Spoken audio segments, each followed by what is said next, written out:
નમસ્કાર, આપ જોઈ રહ્યા છો મુંબઈ સમાચાર ડિજિટલ ન્યૂઝ અને આપની સાથે છું હું મેહુલ ઝાલા. વાત કરીએ સૌથી મહત્વના સમાચારની.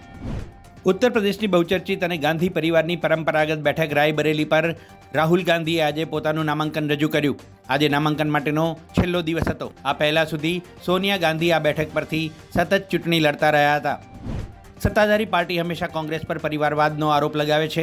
જોકે છેલ્લા કેટલાક સમયથી ભાજપમાં પણ પરિવારવાદનું પ્રમાણ વધ્યું છે. એનો તાજો જ દાખલો છે બ્રિજભૂષણ સિંઘ, જે સાંસદ હતા. તેમના પુત્ર કરણ ભૂષણ, તેમને ટિકિટ આપવામાં આવી છે. આ પહેલાં સ્વર્ગીય સુષ્મા સ્વરાજના પુત્રી બાંસુરી સ્વરાજને પણ ભારતીય જનતા પાર્ટીએ દિલ્હીમાંથી ટિકિટ આપી છે.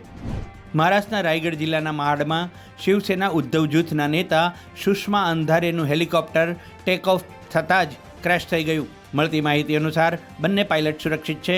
હેલિકોપ્ટર ક્રેશનો વિડીયો સોશિયલ મીડિયામાં વાયરલ. ગુજરાતમાં લોકસભાની ચૂંટણીને ગણતરીના દિવસો જ રહ્યા છે. 7 તારીખે ગુજરાતની તમામ લોકસભા બેઠક પર મતદાન યોજાશે. વડાપ્રધાન મોદી આ જ દિવસે સવારે 7:30 વાગ્યે રાણીપની નિશાન સ્કૂલમાં કરશે મતદાન. છોટા ઉદેપુર મત વિસ્તારમાં અમિત શાહની જનસભા. જશુભાઈ રાઠવા માટે માંગશે મત. અમિત શાહની સભાને લઈને ભાજપ સંગઠન અને પોલીસ વિભાગની તૈયારીઓ. તો પ્રિયંકા ગાંધી આવશે બનાસકાંઠામાં. 7મીએ અમિત શાહ આવશે મતદાન કરવા.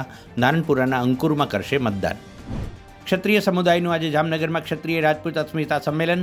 ગુરુવારે રાજ્યભરના જુદા જુદા જિલ્લાઓમાં કર્યા હતા સંમેલન. ઠેર ઠેર લેવાઈ રહ્યા છે ભાજપને હરાવવાના શપથ.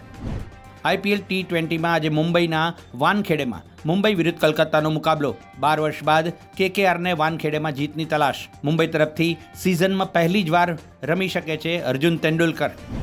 ICCના ત્રણેય ફોર્મેટ ટેસ્ટ, વન ડે અને T20ની વાર્ષિક રેન્કિંગ અપડેટ કર્યા બાદ રેન્કિંગ જાહેર કરાયું. ભારતીય ટીમે ટેસ્ટમાં નંબર 1નું સ્થાન ગુમાવ્યું છે.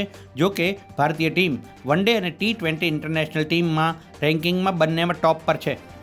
પ્રખ્યાત કોમેડિયન ભારતી સિંહની તબિયત અચાનક બગડી ગઈ. કોમેડિયનની તબિયત બગડતા તેને મુંબઈની કોકિલાબેન હોસ્પિટલમાં દાખલ કરાઈ. આ માહિતી ખુદ કોમેડિયને જ આપી. અજય દેવગન અને કાજોલની દીકરી ન્યાસા દેવગન અને અક્ષય કુમાર ટ્વિંકલનો પુત્ર આરવ થોડા દિવસ પહેલાં જ પાર્ટી કરી ચૂક્યા હતા. હવે ફરી એકવાર તેમની પાર્ટીની તસવીરો થઈ રહી છે વાયરલ. તો આ હતા અત્યાર સુધીના મુંબઈ સમાચાર ડિજિટલ ન્યૂઝ. વધુ સારા અને તાજા સમાચાર સાથે જોડાયેલા રહો મુંબઈ સમાચાર ડિજિટલ સાથે. ત્યાં સુધી મને રજા આપશો. નમસ્કાર.